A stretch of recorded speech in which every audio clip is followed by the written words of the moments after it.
Let me repeat please once again what to pay special attention to while tightening.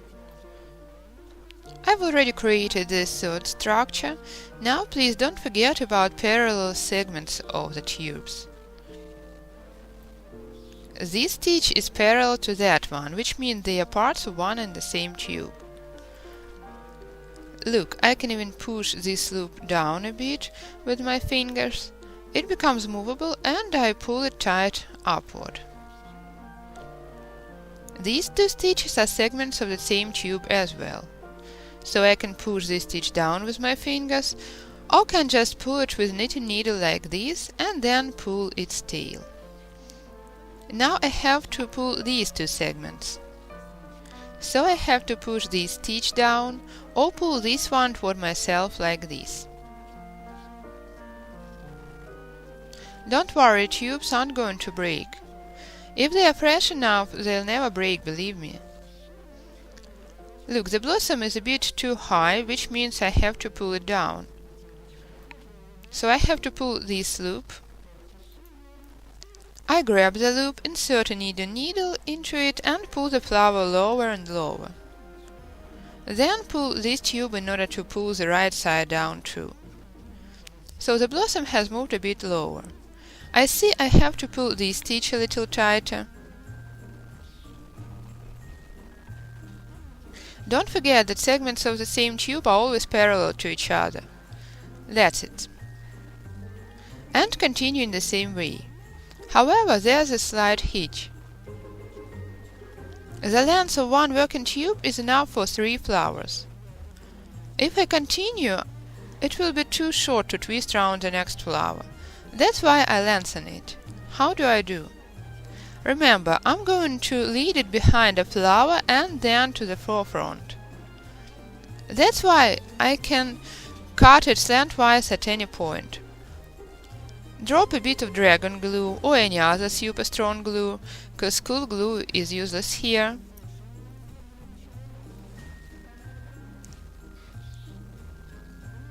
Take the next tube.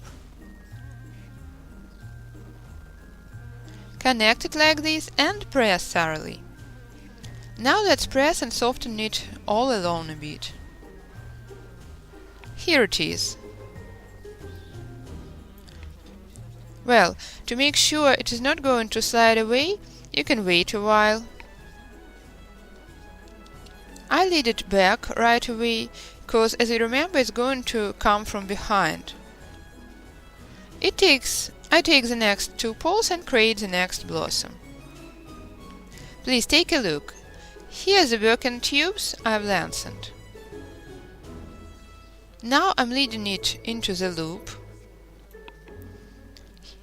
Here is a joint. I lead it as close as possible. You can hold it strong with your fingers just in case.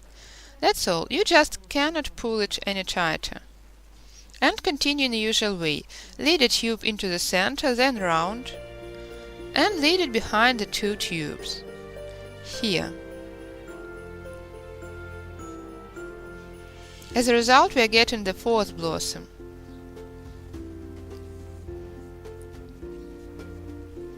Don't worry, it's not going to break. Now you can tighten all the tubes thoroughly. This one, here it is. Sure, this technique requires much patience. However, it is worth the effort, as you get nice looking flowers as a result.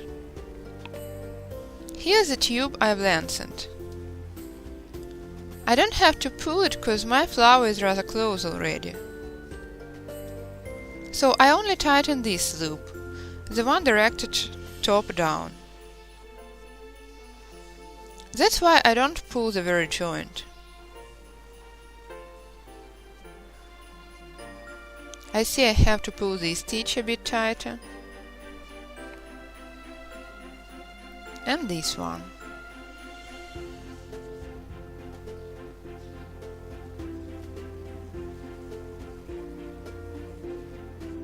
This way I do it.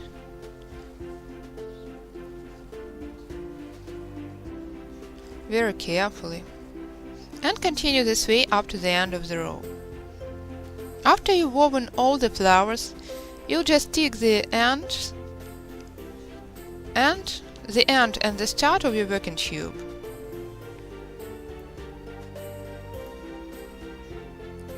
The joint will be hidden here between two flowers, almost invisible, and the row will be finished.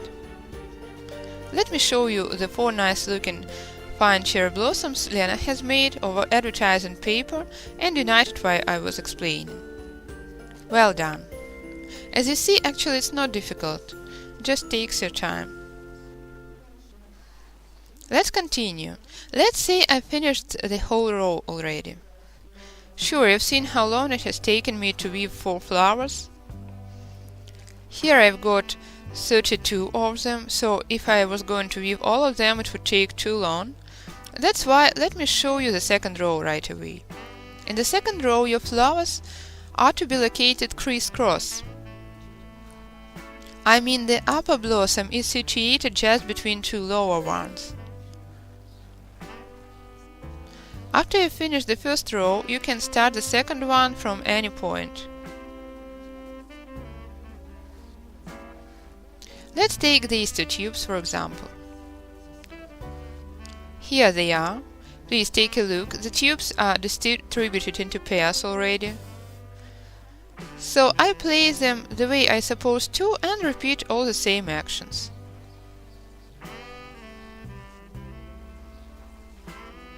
Let's take this tail aside to avoid interfering.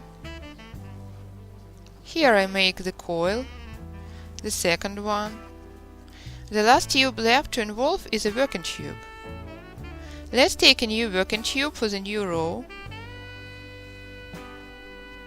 and repeat all the same steps we've made in the first row.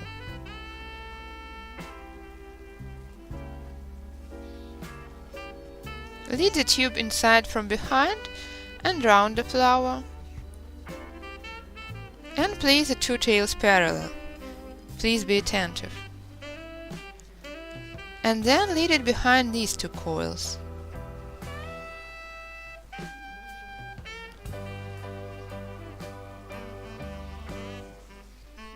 That's all.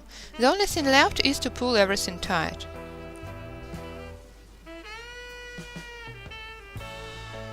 I see I have to pull this segment, so let's pull this coil.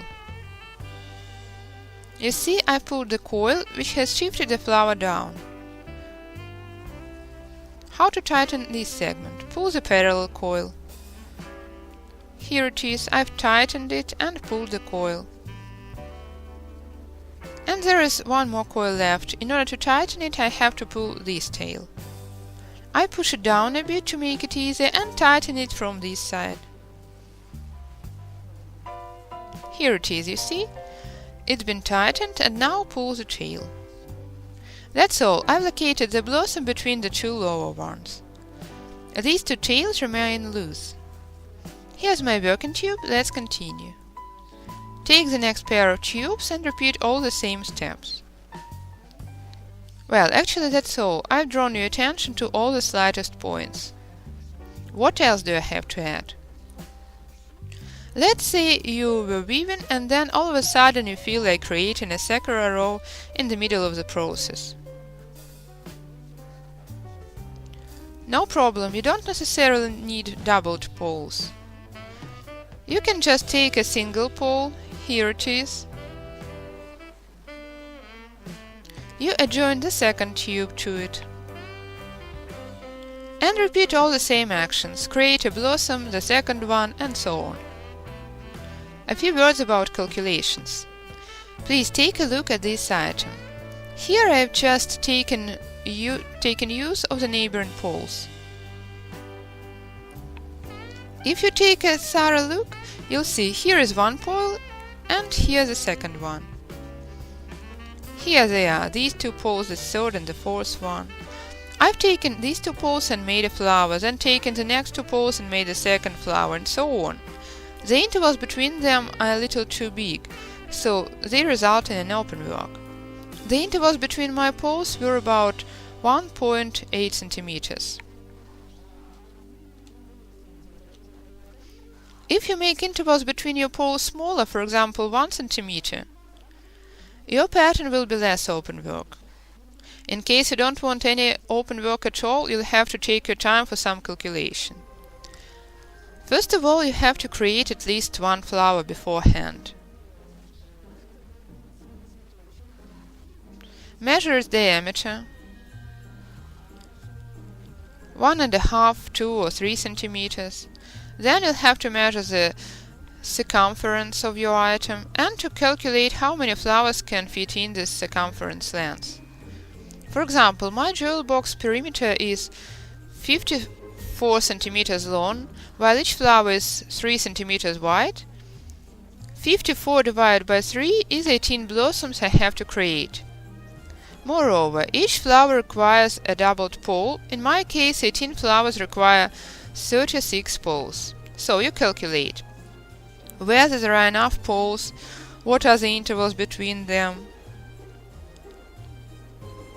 In case there are too few poles, you don't necessarily have to adjoin additional tube to each pole. You may adjoin tubes to every other pole, for example.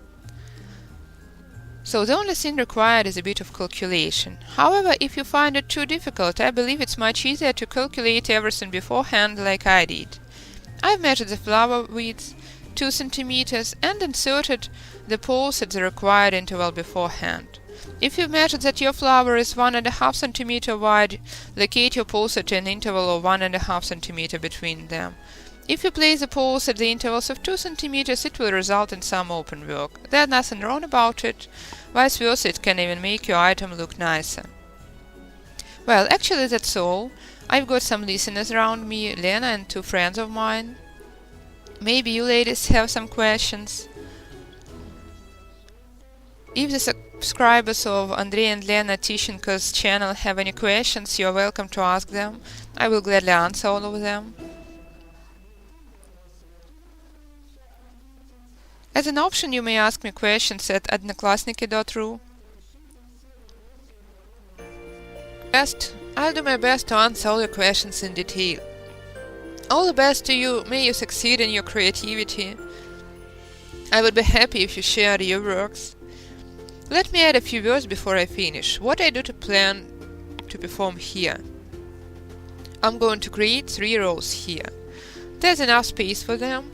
Please take a look. 1, 2 rows, and I still have some loose tails to engage. The tails aren't long enough to finish the 3rd row of flowers. Unfortunately, I don't have many tubes left. However, I'd like to try and create a woven cover decorated with some open work and cherry blossoms. Remember, I've shown it to you from the very beginning. I'm planning to add at least a couple of flowers more in the center and frame it with a standard woven cloth round. Well, you can make more flowers, it's up to your wish. That's all. Good luck in your creativity. Thanks a lot to all of you. Bye bye.